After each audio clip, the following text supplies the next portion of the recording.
Hello, welcome back to another Pen Talk.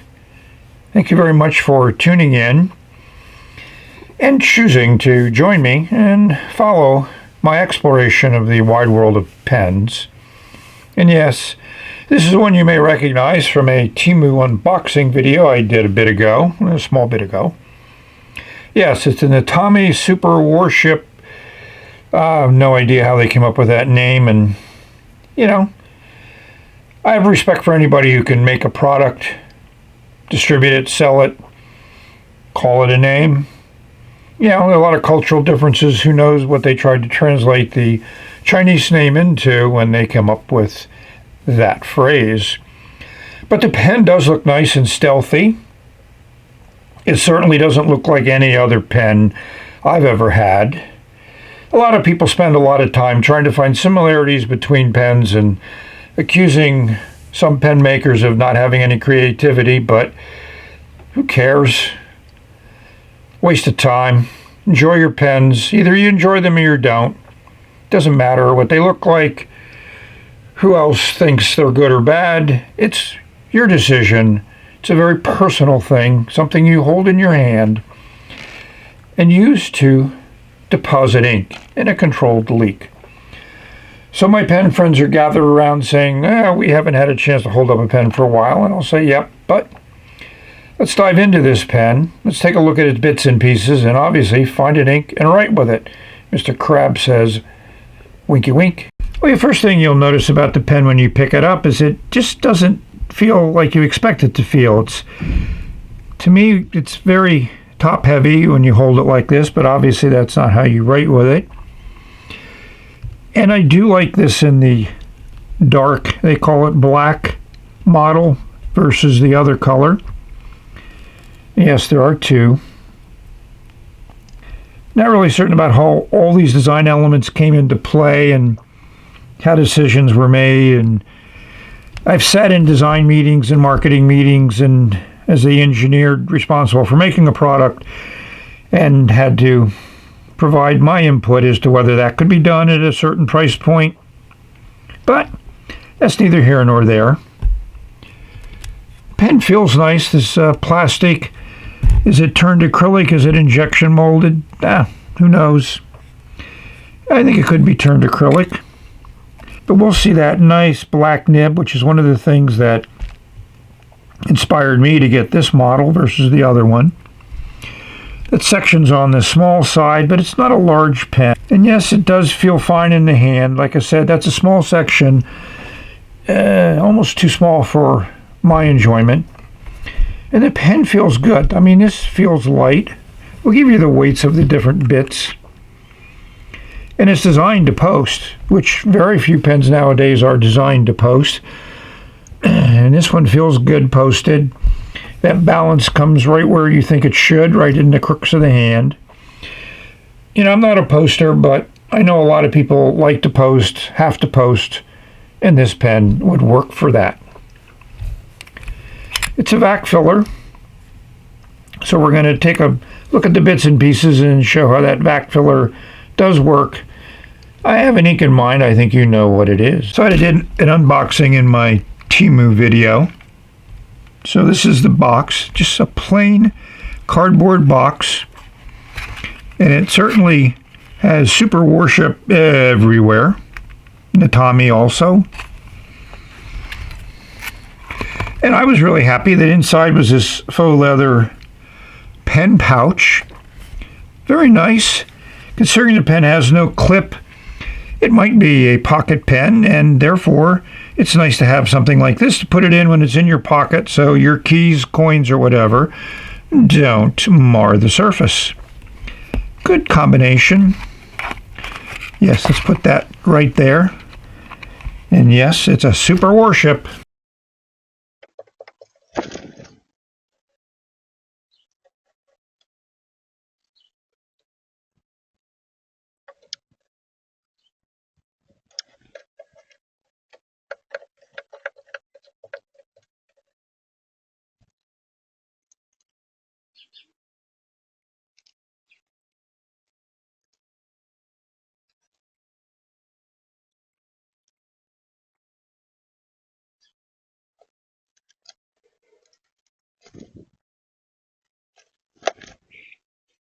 Much to my amazement, I was able to find my other two Natami pens that had been put away in drawers a while ago. I'll put a link to my reviews of this hooded nib version versus the Flight of Time and, of course, Super Warship. I mean, three completely different pens. Backfill, cartridge converter. This is definitely reminiscent of the Platinum 3776, including that spring-loaded cap liner. Rose gold, interesting color there. And the pen never really became a favorite of mine. This one I enjoyed a little bit more, but eventually, as an everyday carry, it got replaced. This one will not be the everyday carry, but I thought it would be interesting just to show you Natami certainly has a great variety in pens that they have made available to us to buy. So here's the Natami slightly disassembled. I had to remove this metal finial out of the cap because Doug was turning it the wrong way. You need to turn it clockwise of the way it's threaded because it comes out the front end. It doesn't pull out the back, but you know, it's nicely done. Nice O-ring to seal up everything. You can see a little bit of metal. I don't know whether this is just metallic coated plastic. It's extremely light. Doesn't feel like metal. Doug did a very long investigation of the various vac fill units. To me, the Chinese pen market resembles the early pen market in the United States, where there were tons of small pen makers and a lot of pen makers that supplied the big pen producers like Parker, Schaefer, Waterman. Some of them did their own in-house work and some of them subbed it out. In the Chinese market, I think there's a lot of subbing out, and a lot of factories just work on specific things like the vac fill unit, and then a lot of pen makers take their components and put them into a pen. Amazing to see it in the Gravitas pen, but then what's their relationship to the Chinese pens? This nib assembly might look familiar. Yes, it's a Moonman nib assembly. I have a lot of Moonman nib assemblies, so if you don't like the nib, you can easily replace it, but I don't have too many number 6 black Moonman nibs, and that just screws into the section. You know, I put silicone grease on all the O-rings, especially at the back of the section. Number 1, to make the seal better, and number 2, to make it easier to disassemble when necessary. I've had pens that seem to freeze up and requires a lot of effort to disassemble, and let's avoid that since it's already apart. Silicone grease.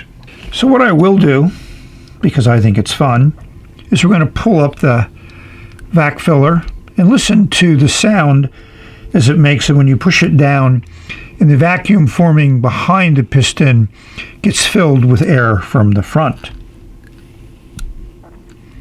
Not much of a sound. I expected a nice pop. Let's try it again. That's better. Put it up near the microphone. That's what you expect to hear. That cap spins pretty freely there. But just a standard vac filler. We're not going to show you how to do it. Inquiring minds, because he has his own technique. I've tried it. Doesn't work as well for me. Like you said, it takes practice to get it to work. I think, a mil or so in this for the first fill is more than enough for me. And then I can determine whether I want to fill it up a lot and use it a lot. Depends upon how the nib feels on paper. So obviously I'm going to use this Jinhao ink, which I just got in my TEMU order with the Warship pen. Nice bottle. Here's what it looks like on paper towel, wiping off the top of the bottle and also wiping off the section after the numerous attempts to vac fill the pen. And here's what it looks like using the glass nib pen writing on Tomoe River paper. And there's a blob that came out. No sheen, no shimmer that I can see. But it really is a fairly new blue. Very intense. I think it's kind of a pure blue. I don't see a lot of purple in it. But then I'm not the best judge of color. I find this label on the side of the ink to be extremely informative, more than I've ever seen in any other bottle of ink. It tells you the composition, 92% water, 8% colorant, gives you all the necessary manufacturing information, and it gives you a date of manufacturing, which was the end of September of 2024, and a shelf life of 2 years. Underneath of the top flap in the carton is December of 2024, so it's a fairly recently made and distributed ink.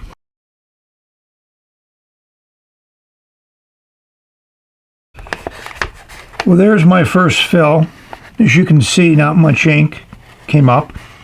But your first fill has to saturate the nib, the feed, and all the other stuff up until it finally gets into the barrel. And yes, this seems to gush out ink, which a lot of people have noticed. I'm going to try some other tricks to see how much more I can get, but it weighs in at over a milliliter of ink. So it weighs a gram more after the first fill than it did before.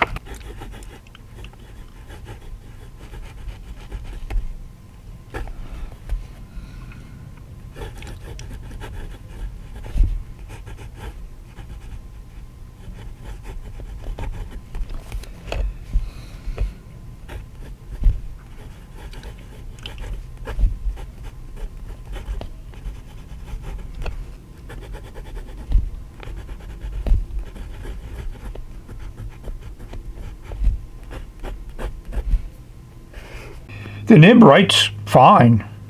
I wouldn't call it the best fine nib I've ever written with, but it lays down a consistent line of ink. It's a decent amount of feedback, but nothing that's going to interfere with your pleasure of writing. In fact, I like the little bit of feedback. It's not a flex nib. It's just a nib to write with. So some people seem to have had a nib in their pen that was terrible, but not mine, which only goes to show that nib quality is still fairly inconsistent in a number of different pen models. So we've reached the end of the video review of this Natami Super Warship pen.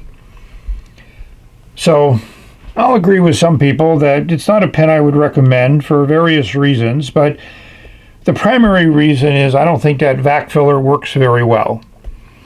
As I tried to have it make that popping sound, the sound wasn't nearly as strong a sound as I would expect if that vac filler was doing its job. So I think the different components just don't fit together as well. They're not as airtight as they need to be.